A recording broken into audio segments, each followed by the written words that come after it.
बिस्मिल्लाहिर्रहमानिर्रहीम। Welcome to lecture number 19 of MTH 501 linear algebra. आज हम देखेंगे Cramer's rule, volume and linear transformations. तो क्रैमर रूल्स बेसिकली क्या होता है?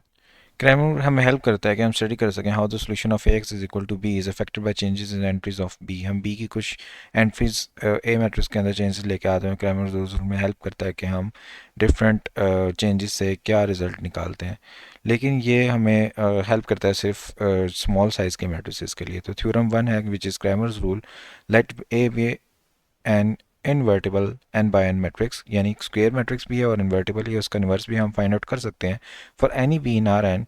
किसी भी डायमेंशन में हमारे पास बी है जो सोल्यूशन है, the unique solution x of A x is equal to b has entries given by x i is equal to determinant of A i b और डिटर्मिनेंट ऑफ ए। आसान अल्फाज में अगर इसको बताया जाए तो हमारे पास कोई भी मैट्रिक्स होता है A x is equal to B, जब हमारे पास एक इक्वेशन है, इसका जो सोल्यूशन है हमारे पास एक्स की फॉर्म में।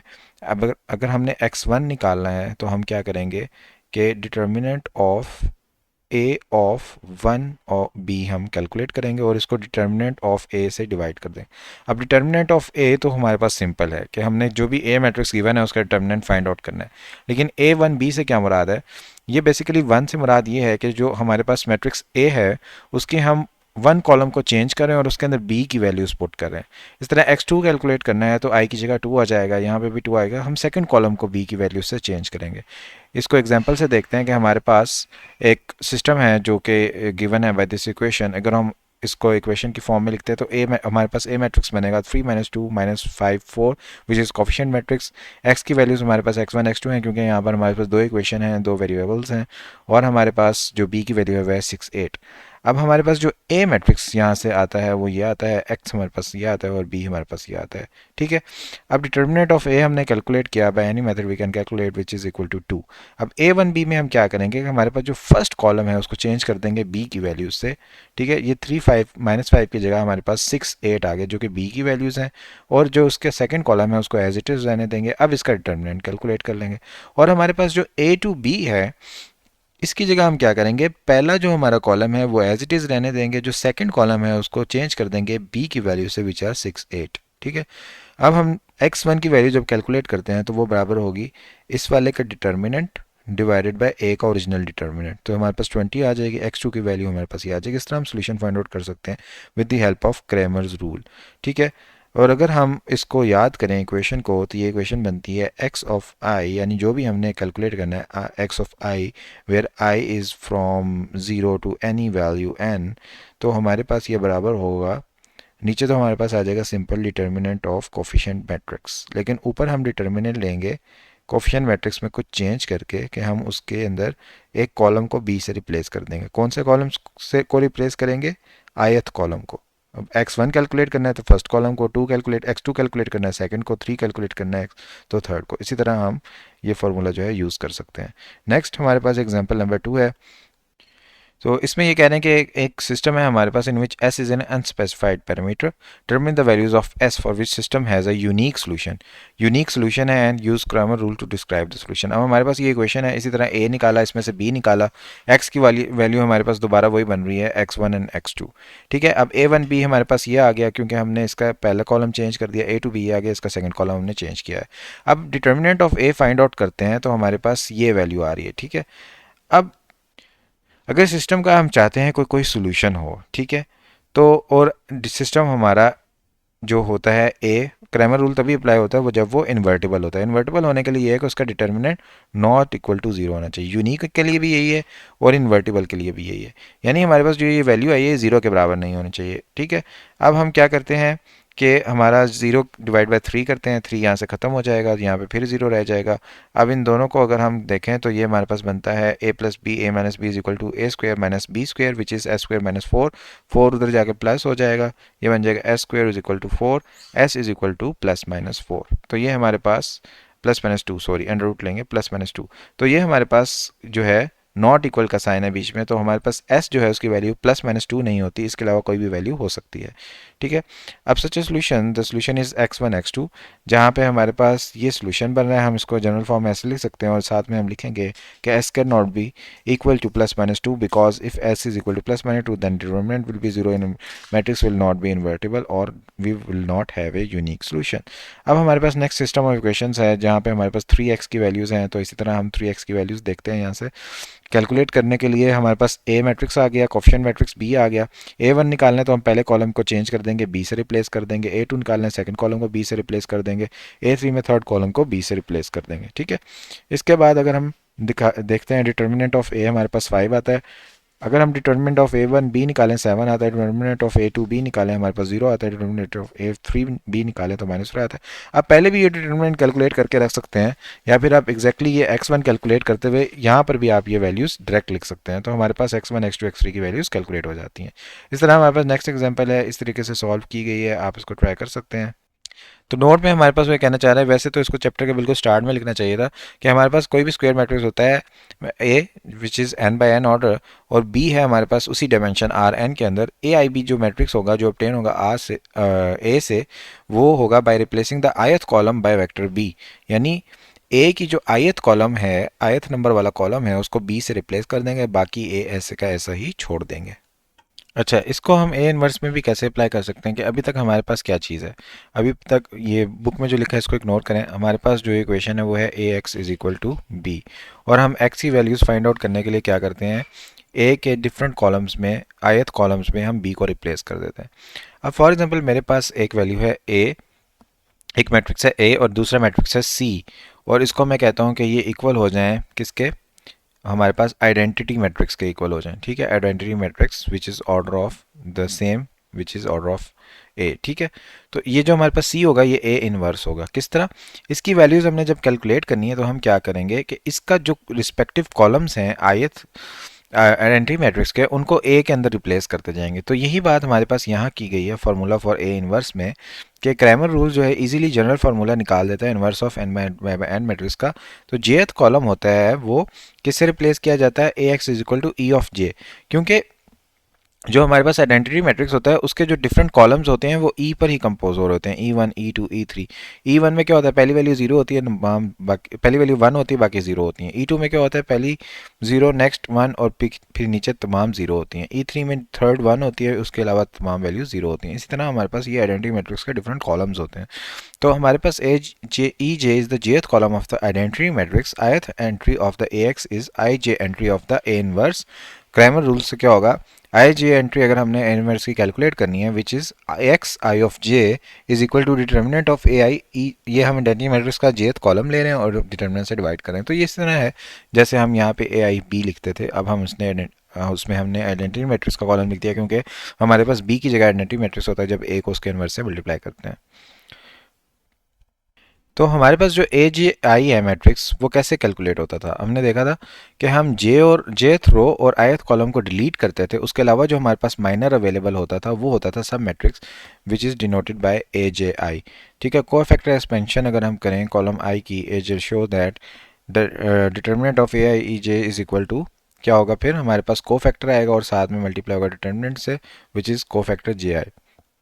तो इससे हमारा जो इन्वर्स का फॉर्मूला बन रहा है वो इस तरह बन रहा है कि हम क्या करते हैं, A inverse is equal to 1 over determinant of A, और जो हमारे पास ऊपर जो मैट्रिक्स था उसको हमने लिख दिया C11 C12 1n C21। अब देखें वैसे क्या होता है, हम इस तरफ चल रहे होते हैं, C11 C21 C11 C12 C13 C1n, ठीक है, फिर C21 C, लेकिन हम इस डायरेक्शन में चल रहे हैं। इसका मतलब ये हमारे पास क्या होता है, this represent c j as a reverse of i j. ठीक है, तो बेसिकली क्या होता है, ये को फैक्टर्स का मैट्रिक्स होता है और उसका ट्रांसपोज हम ले लेते हैं।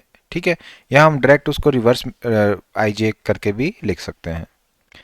तो हमारे पास ये जो मैट्रिक्स है which is the cofactors, matrix of cofactors on the right side is called adjugate, या क्लासिकली इसको क्या कहते हैं, एडजॉइंट ऑफ ए।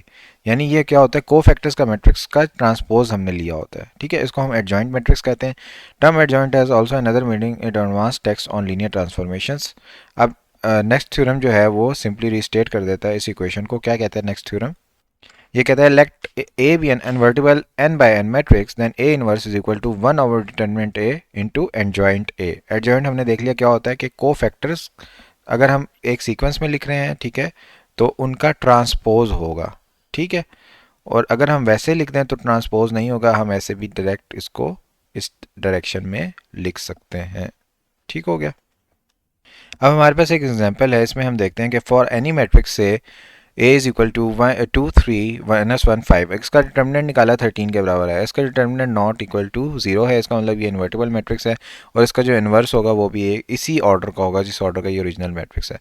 तो अगर हम ए जे आई सब मैट्रिक्स कैलकुलेट करें तो हमें क्या करना पड़ेगा, जेथ रो और जेथ कॉलम को, आयथ कॉलम को डिलीट करना पड़ेगा।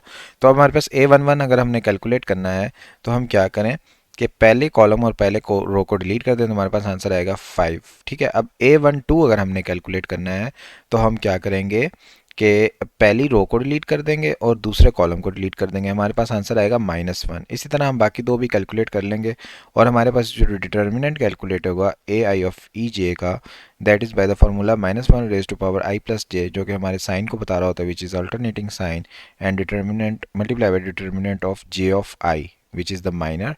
और ये जो हमारे पास पूरी चीज़ होती है ये को फैक्टर जे ऑफ आई के इक्वल होती है, ठीक है। यानी हमने एक वैल्यू अगर निकालनी है को फैक्टर जे आई से हम निकाल सकते हैं, where e j is the jth column of the identity matrix. जो ई जे है यहाँ पर इस इक्वेशन के अंदर, ये हमारे पास आइडेंटिटी मैट्रिक्स का जेथ कॉलम है। सो इन दिस केस जब हमने को फैक्टर सारे निकाले तो हम ई ये इस तरह लिख रहे हैं हम, लेकिन हम कैलकुलेट उस दूसरे फार्मूले से कर रहे हैं। तो हमारे पास जो आई जो एंट्री होगी ए इनवर्स की, वो किस तरह कैलकुलेट हो जाएगी, वो कैलकुलेट हो जाएगी determinant of A i e जे, जो यहाँ पे ए वन वैल्यू, अगर वन वैल्यू कैलकुलेट करनी है तो A1 और E1 आएगा, ठीक है, और A11 के लिहाज से वो कैलकुलेट होगा। इसको हम ये वैल्यू हमारे पास आ जाएगी, ठीक है, इसको हम डिवाइड कर देंगे डिटर्मिनेंट से, ठीक है, तो 5/13। सेकेंड वैल्यू हमारे पास आ जाएगी इसी तरह, वन जो है हमारे पास उसको हमने, सॉरी सेकेंड वैल्यू में हमारे पास क्या है x12, तो हम ये वाली वैल्यू लेंगे, ठीक है, जो हमारे पास ये है को फैक्टर 2 1 की वैल्यू है, ठीक है। तो ये हो गया -3 ठीक है। और इसी तरह हमारे पास ये जो वैल्यू है 2 1th एंट्री ऑफ आई जे, इसके अंदर को फैक्टर 1 2 की वैल्यू आएगी, तो को फैक्टर 1 2 की जो वैल्यू है वो होगी 1/13। यानी जो हम एंट्री कैलकुलेट कर रहे हैं को फैक्टर जो है उससे ऑपोजिट आएगा, यहाँ पे 2 1 है, यहाँ पे 1 2 आएगा, ठीक है। तो ये क्रैमर रूल से आपको इतना फोर्स नहीं किया जाएगा कि आप सॉल्व करें, आप दूसरे तरीके से भी इन्वर्स फाइंड आउट कर सकते हैं, ठीक है। अब जैसे हमने इसका इन्वर्स निकालना है, हम पहले एक तरीका पढ़ चुके हैं, हम साथ में आइडेंटिटी मैट्रिक्स लिखते हैं, ठीक है, इसको आइडेंटिटी मैट्रिक्स में चेंज करते हैं, ये मैट्रिक्स जो है ये हमारे पास इन्वर्स में चेंज हो जाता है, उस तरीके से भी आप इन्वर्स फाइंड आउट कर सकते हैं। लेकिन अगर आप जो है को फैक्टर्स की हेल्प से फाइंड आउट करना चाहते हैं तो आप सारे को फैक्टर्स कैलकुलेट कर लें, ठीक है, जैसे यहाँ पर कैलकुलेट हुए हुए हैं। को फैक्टर्स कैलकुलेट करने के बाद उनको मैट्रिक्स के फॉर्म में लिख दें, ठीक है। तो हमारे पास जो भी को फैक्टर की वैल्यूज़ होंगी उनको मल्टीप्लाई करते हैं 1 ओवर डिटर्मिनेंट ऑफ ए से, तो हमारे पास ये इन्वर्स हो जाएगा, ठीक है। तो हमारे पास जो एडजॉइंट मैट्रिक्स होता है that is the transpose of the matrix of को फैक्टर्स, ठीक है। यानी अगर हम इस तरह से लिखें C11 C12 C1n, इसका ट्रांसपोज लेंगे, यानी हमें को एडजॉइंट में को फैक्टर्स को ऐसे लिखना पड़ेगा, ठीक है। और उसके बाद यहाँ पे C21, यानी ये रो, वैसे तो ये यहाँ पे होता है ना सेकंड रो फर्स्ट कॉलम, लेकिन ट्रांसपोज में ये यहाँ पे आ जाएगा, क्योंकि ट्रांसपोज में जो हमारे पास कॉलम होते हैं वो रोज में चेंज हो जाते हैं। यहाँ पे जैसे एडजॉइंट कैलकुलेट हुआ है हमारे पास, देखें C11 C11 C12 C13, फिर C21 C22 C23 C31 C32 C33। को फैक्टर्स को आपको पता है ना कैसे कैलकुलेट हुए हैं, जैसे C11 हम एक कैलकुलेट करके यहाँ पे देख लेते हैं कैसे कैलकुलेट होता है। तो C11 कैलकुलेट करने के लिए हम क्या करते हैं, -1 लिखते हैं और उसके अंदर हम रो और कॉलम का जो भी नंबर है उसको ऐड करते हैं, 1 + 1 हो जाएगा। उस रो और उस कॉलम को डिलीट कर देते हैं, बाकी जो हमारे पास वैल्यू होती है उनका डिटर्मिनेंट ले लेते हैं, -1 1 4 -2, ठीक है। अब यहाँ पे इवन पावर है तो ये प्लस आ जाएगा। तो इस तरह हम को फैक्टर सारे कैलकुलेट कर लेंगे और उसके बाद हम एक मैट्रिक्स की फॉर्म में लिख देंगे, फिर 1 ओवर डिटर्मिनेंट से इस एडजॉइंट को मल्टीप्लाई करेंगे, जैसे हमने 1/14 से मल्टीप्लाई किया तो हमारे पास इन्वर्स कैलकुलेट हो जाएगा। इसके बाद हमारे पास एक नेक्स्ट कॉन्सेप्ट है which is determinant as area और वॉल्यूम। तो हमारे पास जो थ्योरम है वो ये कहता है कि अगर ए हमारे पास एक स्क्वायर मैट्रिक्स है और अगर हम वो हमारे पास जो स्क्वायर मैट्रिक्स है वो एक पैरेललोग्राम बना रहा है, तो उसका जो एरिया है वो उसका डिटर्मिनेंट के इक्वल होगा। इसी तरह हमारे पास अगर ए 3/3 मैट्रिक्स है तो उसका जो डिटर्मिनेंट है वो volume of the parallel piped के इक्वल होगा। तो एग्जांपल है यहाँ पर हमारे पास जैसे 3 पॉइंट्स गिवन है, हमारे पास 4 पॉइंट्स गिवन है हमारे पास, इन ये हमने पैरेललोग्राम का एरिया फाइंड आउट करना है, ठीक है। तो अब हमारे पास जो पैरेललोग्राम होता है उसकी कुछ इस तरह की शेप होती है। अब यहाँ पे फॉर एग्जांपल ये साइड है ए बी सी डी, तो हमारे पास जो ए पॉइंट है वो हमारे पास गिवन है -2 बी पॉइंट हमारे पास गिवन है 0 3, सी पॉइंट हमारे पास गिवन है 4 -1, और हमारे पास जो डी पॉइंट है दैट इज़ 6 4, ठीक है। अब हमने फॉर एग्जांपल एरिया कैसे कैलकुलेट करना है कि हम बेस को हाइट से मल्टीप्लाई कर देते हैं। तो हमारे पास जो बेस है that is A B for example, तो ए बी हम कैसे कैलकुलेट करेंगे, डिस्टेंस ए बी का हमने कैलकुलेट करना है तो हम b माइनस ए करेंगे, ठीक है। अब हमारे पास b की वैल्यू है 0 3 हमने एज इट इज़ लिख दिया, माइनस हमने कर दिया इसके अंदर से a की वैल्यूज़ को जो है -2 तो हमारे पास ए बी ये आ गया। अब साथ में हम कोई भी वैल्यू कैलकुलेट कर लेते हैं, फॉर एग्जांपल हम बी सी कैलकुलेट कर लेते हैं, ठीक है। या अगर हमारा c इधर है d इधर है तो हम ए सी कैलकुलेट कर लेते हैं जो यहाँ पे हमने किया हुआ है। तो c में से हम a को माइनस करेंगे तो हमारे पास ये वैल्यू आ जाएगी। अब हम अगर इन दोनों वैल्यूज़ को एक जॉइंट मैट्रिक्स बना दें, ठीक है, A B C D parallelogram का मैट्रिक्स बना दें, तो उसके जो कॉलम्स हैं जब इनका हम डिटर्मिनेंट लेते हैं तो हमारे पास जो आंसर आता है that is the area of parallelogram. इसी तरह हमारे पास अगर 3 कॉलम्स होते और फिर हम उनका डिटर्मिनेंट लेते तो हमारे पास पैरेलल पाइप का वॉल्यूम आ जाता, जो हम आगे देखते हैं कि अगर इन्होंने शो किया हो, नहीं इन्होंने एग्जाम्पल नहीं दी हुई। अच्छा, अब नेक्स्ट हमारे पास ये कॉन्सेप्ट है कि अगर हम इस पैरेललोग्राम को ट्रांसलेट कर दें और इसको ओरिजिन से क्रॉस कर दें, यानी ए हमारा अभी -2 पे गुजर रहा है, ठीक है। यानी फॉर एग्जांपल हमारे पास 0 0 पे ओरिजिन है और -2 और -2 यहाँ पे हमारा पैरेललोग्राम फ्रॉम फॉर एग्जांपल गुजर रहा है। मैं चाहता हूँ कि ये ए यहाँ से ओरिजिन से गुजरे, ठीक है। तो इसके लिए मुझे क्या करना पड़ेगा, -2 के अंदर 2 ऐड करना पड़ेगा। जब -2 + 2 होगा तो 0 बन जाएगा, -2 + 2 होगा तो 0 बन जाएगा, तो 0 0 मेरा पॉइंट बन जाएगा ए का। लेकिन मैंने अगर ए को चेंज किया है तो मुझे तमाम बाकी वैल्यूज़ में भी 2 2 ऐड करना पड़ेगा। तो मेरे पास जो नया पैरेललोग्राम आएगा उसका जो एरिया मेरा बनेगा ना वो भी इक्वल होगा पुराने वाले के, ठीक है। तो इसके अंदर भी हम अगर हम देखें कि ए हमारे पास न्यू ए ये बन गया, न्यू बी ये बन गया, न्यू सी ये बन गया, न्यू डी ये बन गया, सब में 2 2 ऐड कर दिया हमने, ठीक है। अब हम क्या करते हैं, ए बी कैलकुलेट करते हैं, तो हम क्या करेंगे, बी माइनस ए करेंगे तो हमारे पास ये आंसर आएगा। ए सी कैलकुलेट करने के लिए सी माइनस ए करेंगे, ये आंसर आएगा। अब इन दोनों को अगर हम कॉलम्स कंसीडर करें, उनका डिटर्मिनेंट लें तो हमारे पास सेम आंसर आएगा 28, जो हम पहले कैलकुलेट कर चुके हैं, ठीक है। तो यहाँ पे ये शो होता है कि हमारे पास अगर हम एक फ़िगर को ट्रांसलेट कर लेते हैं तो और उस फिगर के तमाम पॉइंट्स को हम चेंज करते हैं तो हमारे पास जो डिटर्मिनेंट कैलकुलेट करता है एरिया वो सेम ही रहता है।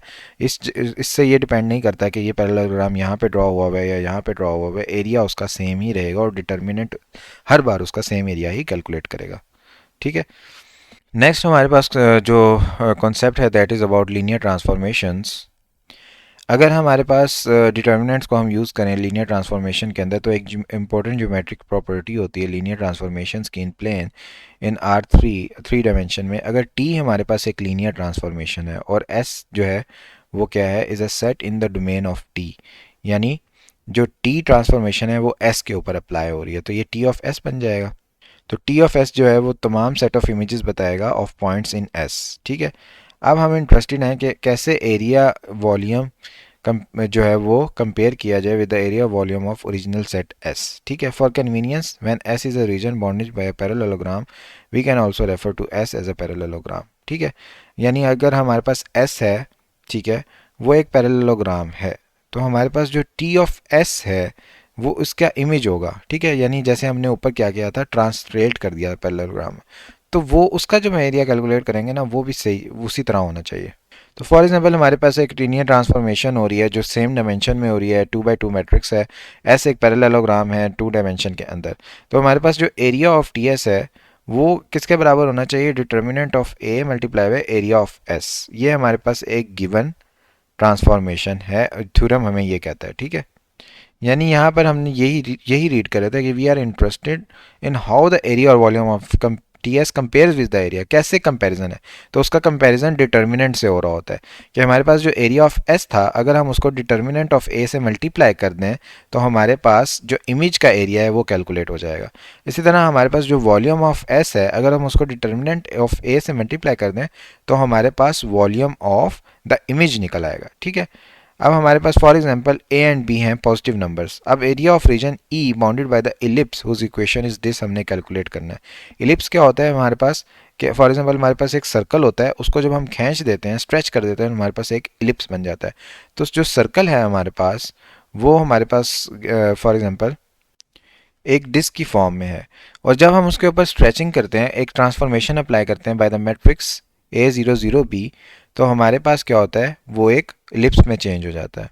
अब फॉर एग्जांपल हमने डिटरमिन करना है u, A U is equal to X आ गया हमारे पास। ठीक है, अब u की वैल्यू हम सपोज कर देते हैं u1 u2। ये u हमारे पास वैसे ही है जैसे हम A x is equal to B में करते थे, तो यहाँ पे b की जगह हमने x सपोज कर लिया है और x की जगह हमने u सपोज कर लिया है। ठीक है, अब u की जगह u1 u2 आ गया और x की जगह x1 x2 आ गया। अब a हमने यहाँ लिखा, अब ट्रांसफॉर्मेशन अप्लाई कर रहे हैं हम, u के ऊपर रिजल्ट आ रहा है हमारा ये। ठीक है, अब जब हम इक्वेशन को आपस में मल्टीप्लाई करते हैं दोनों मैट्रिसेस को और उसके इक्वल लिखते हैं, तो हमारे पास A U one is equal to X one आ जाता है, B U two is equal to X two आ जाता है।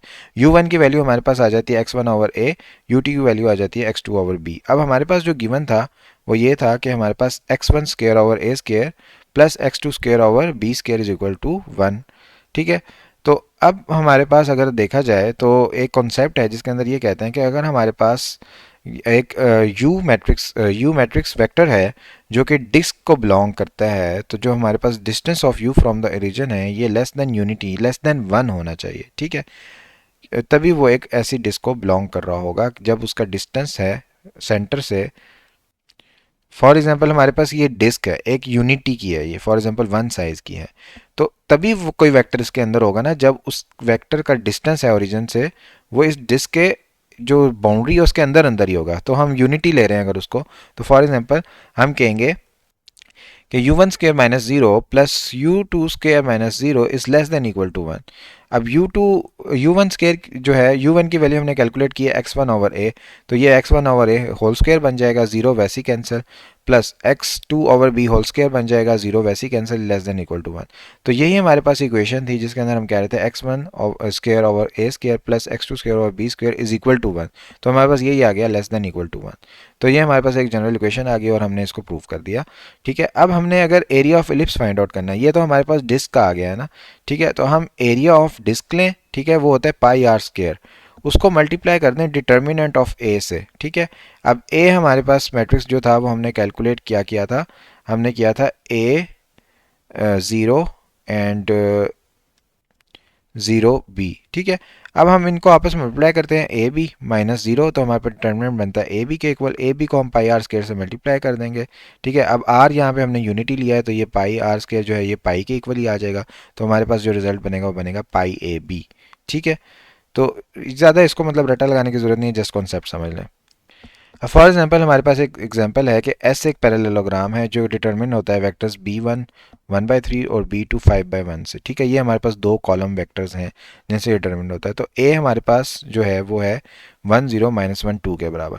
तो हमने compute the area of image of s under mapping x ax। तो हमें पता है कि जो s है उसका हम एरिया निकाल लें और उसको डिटर्मिनेंट ऑफ a से मल्टीप्लाई कर दें तो हमारे पास इमेज ऑफ s का एरिया आ जाएगा। तो एस एक पैरेललोग्राम है जो इन कॉलम्स से हो रहा है। ठीक है, अब इन कॉलम्स का डिटर्मिनेंट ले लेते हैं। ठीक है, वो हमारे पास आ रहा है 14।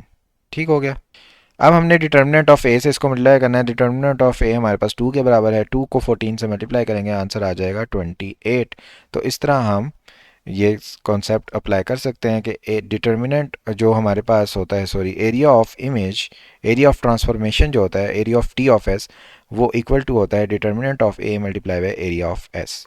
तो यहाँ पर हमारा लेक्चर एंड होता है। Thank you so much everyone for watching and joining. अपनी दुआ में याद रखिएगा। अल्लाह हाफिज़।